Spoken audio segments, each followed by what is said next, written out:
All right, so what is the most nutrient-dense food on the planet? Not plants, organ meats. Organ meats have 10 to 100 times more concentrated nutrients than muscle meat.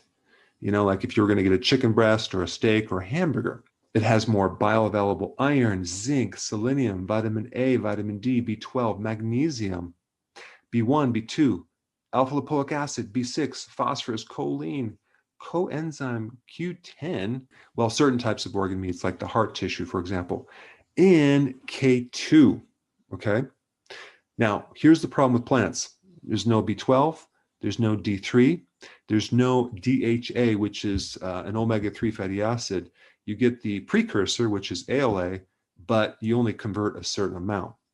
The other problem with plants is that the vitamin A is in the form of a pre-vitamin A. And if you're going to compare vitamin A, it's really like 20 times less.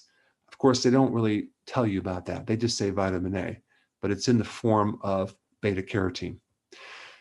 The other problem with plants is they have phytates, which are anti-nutrients. So they block certain minerals like iron, calcium, magnesium, zinc.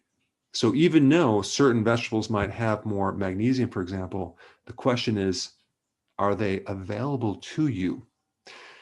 Now, the reason why I recommend plants for magnesium and potassium, because it's much easier to get that nutrient, because you would have to consume, 700 grams of animal meats to get the same magnesium, for example, as you would 7 cups of vegetables. So plants definitely are good for certain things. And this is, of course, why you'd want to combine eating plants with the animal products, unless you have very severe gut issues. So now the question is, what do plants have that organ meats don't have?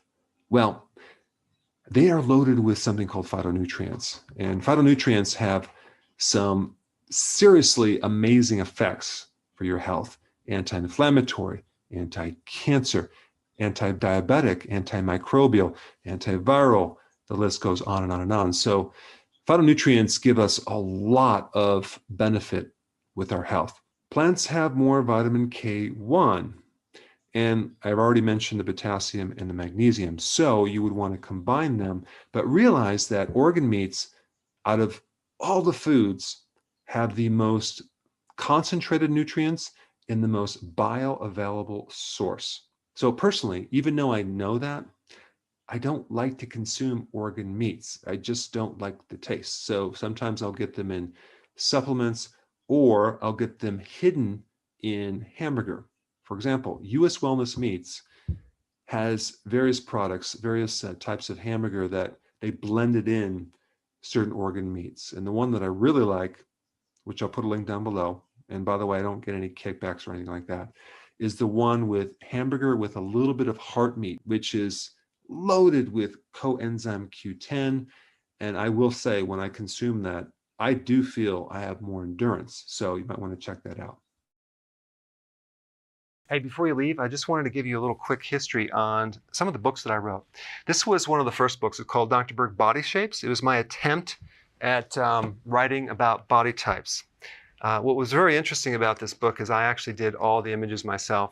Don't ask me why. They look actually not quite as professional as some of the images that I have in the new book. But anyway, this is my first attempt right here, called Dr. Berg's Body Shape Diets.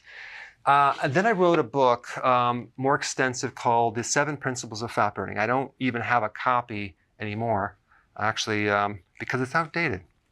The next book, I put about 1,000 hours into this one right here, called The New Body Type Guide. Major updates on the body types. I put a lot of energy into this. It has professional images, graphics, all sorts of things. Now, the problem with this book is it doesn't really describe what this is really about. Body types are only a small portion of what's in this book. And that's why I changed the name to The Healthy Keto Plan, okay?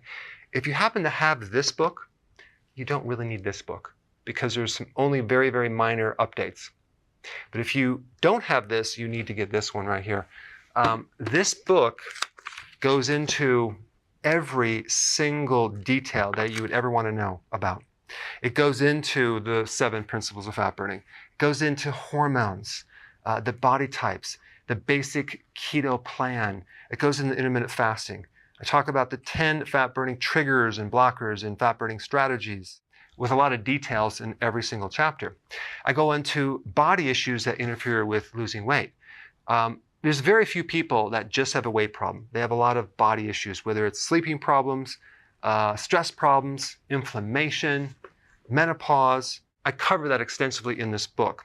Then I talk about how to get rid of stress, and I show you a technique. Then I get into exercising. And then I have a lot of really good recipes in this book as well. So this is a good reference guide. On my website, if you get this book, you get this one free.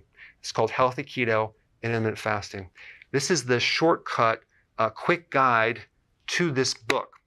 And the reason I created this book is to have you, within 45 minutes, learn how to do keto, okay, in intermittent fasting, exactly what you need to do. Then you can fill in the blanks with this book right here. So right now I'm doing a special. If you get this book, you get this one totally free, or you can go to Amazon and get these individually.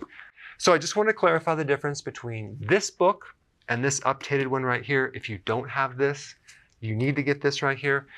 That way you can get the exact correct information to do it healthily.